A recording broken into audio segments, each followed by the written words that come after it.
ನಮಸ್ಕಾರ ವೀಕ್ಷಕರೇ, ಇದೊಂದು ವಿಡಿಯೋ ಸಾಕು ಭಾರತವನ್ನು ಕಾಂಗ್ರೆಸ್ ಮುಕ್ತ ಮಾಡಲು. ಹೆಚ್ಚಿನ ಸಂಖ್ಯೆಯಲ್ಲಿ ಶೇರ್ ಮಾಡಿ ಕಾಂಗ್ರೆಸ್ನ ನಿಜ ಬಣ್ಣ ಇಡೀ ದೇಶಕ್ಕೆ ತಿಳಿಯಲಿ. ನಕಲಿ ಇತಿಹಾಸಕಾರ ರಾಮಚಂದ್ರ ಗುಹಾನಿಗೆ ಭಾರತದ ವಿದೇಶಾಂಗ ಸಚಿವ ಡಾಕ್ಟರ್ ಎಸ್ ಜೈಶಂಕರ್ ಒಳ್ಳೆಯ ಇತಿಹಾಸ ಪಾಠ ನೀಡಿದ್ದು ಈಗ ಸಾಮಾಜಿಕ ಜಾಲತಾಣಗಳಲ್ಲಿ ಹರಿದಾಡುತ್ತಿದೆ. ಸರ್ದಾರ್ ಪಟೇಲ್ರನ್ನು ನೆಹರು ನಡೆಸಿಕೊಂಡ ರೀತಿ ಈಗ ಚರ್ಚೆಗೆ ಒಳಗಾಗುತ್ತಿದೆ. ಕಾಂಗ್ರೆಸ್ ಮುಚ್ಚಿ ಹಾಕಲು ಪ್ರಯತ್ನಿಸಿದ್ದ ಪ್ರತಿಯೊಂದು ಕುಕೃತ್ಯಗಳು ಈಗ ಬಯಲಾಗುತ್ತಿವೆ. ಕಾಂಗ್ರೆಸ್ ಬಗ್ಗೆ ಕೇಳಲೇಬೇಕಾದ ಕೆಲವು ಪ್ರಶ್ನೆಗಳು ಇಲ್ಲಿವೆ. ಇವುಗಳ ಬಗ್ಗೆ ತಿಳಿಯಲು ಪ್ರಯತ್ನಿಸಿ. 1. ಭಾರತ ಪಾಕಿಸ್ತಾನ ಎಂಬ ಎರಡು ದೇಶಗಳಾಗಿ ವಿಭಜನೆ ನಡೆದದ್ದು ಧರ್ಮಾಧಾರಿತ. ಪಾಕಿಸ್ತಾನ ಮುಸ್ಲಿಂ ರಾಷ್ಟ್ರವಾಯಿತು. ಭಾರತವನ್ನು ಹಿಂದೂ ರಾಷ್ಟ್ರ ಎಂದೇಕೆ ಘೋಷಿಸಲಿಲ್ಲ? 2. ತಥಾಕಥಿತ ರಾಷ್ಟ್ರಪಿತ ಮೋಹನ್ ದಾಸ್ ಗಾಂಧಿ ಪಾಕಿಸ್ತಾನದಿಂದ ಹಿಂದೂಗಳ ಸಿಖ್ಖರ ಹೆಣಗಳನ್ನು ಹೊತ್ತ ರೈಲು ಬೋಗಿಗಳ ಕಂಡ ಮೇಲೂ ಅಲ್ಲಿನ ಕ್ರೌರ್ಯಕ್ಕೆ ಕಣ್ಮುಚ್ಚಿ ಕೂತು ಅಲ್ಲಿ ಏನು ಬೇಕಾದರೂ ಆಗಲಿ, ಇಲ್ಲಿ ಒಬ್ಬನೇ ಒಬ್ಬ ಮುಸಲ್ಮಾನನ ಮೇಲೆ ಹಲ್ಲೆ ಆಗಬಾರದು ಎಂದೇಕೆ ಹೇಳಿದರು? 3.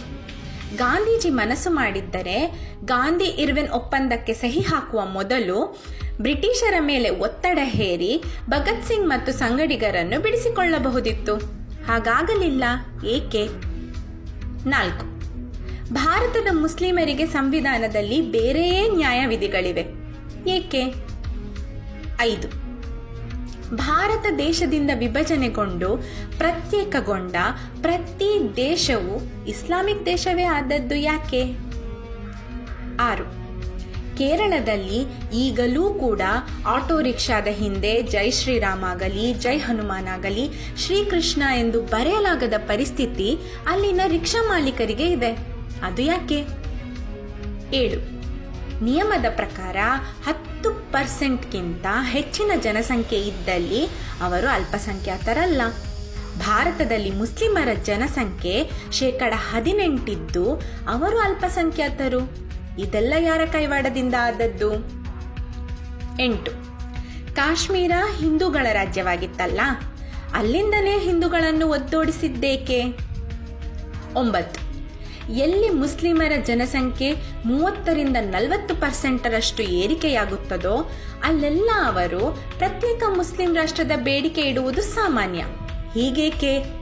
ಸಹಬಾಳ್ವೆ, ಸಹಿಷ್ಣುತೆ ಇವೆಲ್ಲ ಹಿಂದೂಗಳಿಗೆ ಮಾತ್ರ ಕಡ್ಡಾಯವೇ? 10.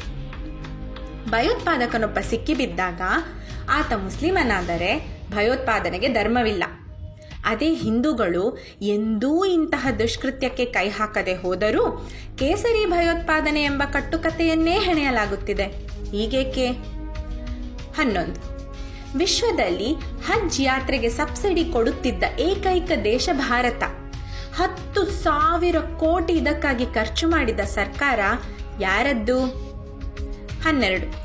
ಭಾರತದ ಮುಸ್ಲಿಮರಿಗೆ ಮದರಾಸಾಗಳಲ್ಲಿ ಕಲಿಯಲು ನೀಡಲಾಗುವ ಅನುದಾನ ಹಿಂದೂ ದೇವಸ್ಥಾನಗಳಿಂದ ಏಕೆ? 13. ಇಷ್ಟು ವರ್ಷ ಭೇದ ಭಾವಕ್ಕೆ ಕಾರಣವಾಗಿದ್ದ 370ನೇ ವಿಧಿಯನ್ನು ಉಳಿಸಿಕೊಂಡು ತಾರತಮ್ಯ ಮಾಡಿದವರು ಯಾರು? 14. ಜಾಮಿಯಾ ಮಸೀದಿಯ ಇಮಾಮ್ ಸೈಯದ್ ಬುಖಾರಿ ಒಸಾಮಾ ಬಿನ್ ಲಾಡನ್ನನ್ನು ಅಲ್ ಖೈದಾವನ್ನು ಸಮರ್ಥಿಸುವ ದಾಷ್ಟ್ಯ ತೋರಿಸುತ್ತಾನೆ.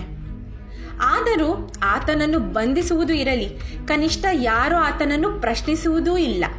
ಹೀಗೇಕೆ? 15.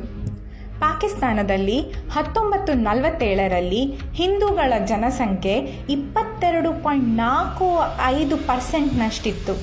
ಈಗ 1.5%ಗೆ ಇಳಿದಿದೆ. ಅಲ್ಲಿನ ಹಿಂದೂಗಳ ಕತೆ ಏನಾಯಿತು? ಯಾರಿಂದ ಹಾಗಾಯಿತು? 16. ಮೊಘಲರು ಧ್ವಂಸಗೊಳಿಸಿದ ಸೋಮನಾಥ ದೇವಾಲಯದ ಜೀರ್ಣೋದ್ಧಾರ ಕಾರ್ಯವನ್ನು ಕೈಗೆತ್ತಿಕೊಳ್ಳಬೇಕು ಎಂದು ಸರ್ದಾರ್ ಪಟೇಲರು ಬಯಸಿದಾಗ ಅದನ್ನು ವಿರೋಧಿಸಿದವರು ಯಾರು? ಅದೇ ಜಾಮಾ ಮಸೀದಿ ಪುನರ್ನಿರ್ಮಾಣ ಮಾಡಿ ಎಂದು ಸರ್ಕಾರದ ಮೇಲೆ ಒತ್ತಡ ತಂದವರು ಯಾರು? 17. ಭಾರತದಲ್ಲಿ 1947ರ ಹೊತ್ತಲ್ಲಿ 7.88% ಮುಸ್ಲಿಮರ ಜನಸಂಖ್ಯೆ ಇಂದು 18.80% ಇದಕ್ಕೆ ಕಾರಣ ಏನು? ಯಾರ ಸರ್ಕಾರದ ನೀತಿಗಳು? 18. ಭಾರತದ ಮೀಡಿಯಾಗಳು ಸಮಾಜಕ್ಕೆ ರಾಷ್ಟ್ರೀಯ ಸ್ವಯಂ ಸೇವಕ ಸಂಘ ಮತ್ತು ಹಿಂದೂಗಳು ನೀಡಿರುವ ಕೊಡುಗೆಯ ಬಗ್ಗೆ ಅರಿವಿದ್ದೂ ಕೂಡ ಯಾವಾಗಲೂ ದ್ವೇಷದ ಮಾತುಗಳನ್ನೇ ಆಡುತ್ತವಲ್ಲ, ಅದೇಕೆ? 19. ಅಕ್ಬರ್ ದಿ ಗ್ರೇಟ್ ಎಂದು ನಮ್ಮ ಇತಿಹಾಸಕಾರರು ಹಾಡಿ ಹೊಗಳುವ ಮೊಘಲ್ನ ಹರೇಮ್ನಲ್ಲಿ 4,000ಕ್ಕಿಂತಲೂ ಹೆಚ್ಚು ಮಹಿಳೆಯರಿದ್ದರು. ಈ ವಿಷಯವನ್ನು ಪಠ್ಯಪುಸ್ತಕದಲ್ಲಿ ಬಾರದ ಹಾಗೆ ಮಾಡಿದವರು ಯಾರು? 20. ಬಾಬರ್ ನಮ್ಮ ಪ್ರಭು ಶ್ರೀರಾಮನ ಮಂದಿರವನ್ನೇ ಒಡೆಯುತ್ತಾನೆ. ಸಾವಿರಾರು ಹಿಂದೂಗಳ ಮಾರಣಹೋಮಕ್ಕೆ ಕಾರಣನಾಗುತ್ತಾನೆ. ಆದರೂ ಆತ ನಮ್ಮ ಬುದ್ಧಿಜೀವಿಗಳ ಪಾಲಿಗೆ ಜಾತ್ಯತೀತ. ಹೀಗೆಲ್ಲ ಇತಿಹಾಸ ಬರೆಯಲು ನೆರವು ಕೊಟ್ಟವರು ಯಾರು? 21. ಸುಪ್ರೀಂ ಕೋರ್ಟ್ ತೀರ್ಪು ಬಂದಾಯಿತು. ಆದರೂ ರಾಮ ಮಂದಿರ ನಿರ್ಮಾಣ ಮಾಡಲು ಬಿಡುವುದಿಲ್ಲ ಎಂದು ಕೆಲವರು ಅರಚುತ್ತಾರೆ. ಅವರೆಲ್ಲ ಇಷ್ಟು ಹೆಚ್ಚಿಕೊಳ್ಳಲು ಯಾರು ಕಾರಣ? 22. ಕಾಂಗ್ರೆಸ್ ಆಡಳಿತದಲ್ಲಿ 645 ದಂಗೆಗಳು ನಡೆದವು. 32,000ಕ್ಕಿಂತ ಹೆಚ್ಚು ಜನರು ಪ್ರಾಣ ಕಳಕೊಂಡರು. ಮೀಡಿಯಾ ಅದರ ಬಗ್ಗೆ ಯಾವ ಕಾಂಗ್ರೆಸ್ ನಾಯಕನನ್ನು ಪ್ರಶ್ನಿಸುವುದಿಲ್ಲ. ಏಕೆ? ಗೋಧ್ರಾ ಹತ್ಯಾಕಾಂಡದ ಪ್ರತಿಕಾರಕ್ಕಾಗಿ ನಡೆದ ಗಲಭೆಯ ಬಗ್ಗೆ ಇದುವರೆಗೂ ಮೀಡಿಯಾಗಳು ದೇಶದ ಪ್ರಧಾನಿಯನ್ನು ಪ್ರಶ್ನೆ ಮಾಡುತ್ತಲೇ ಇವೆ. ಹೀಗೇಕೆ? 23.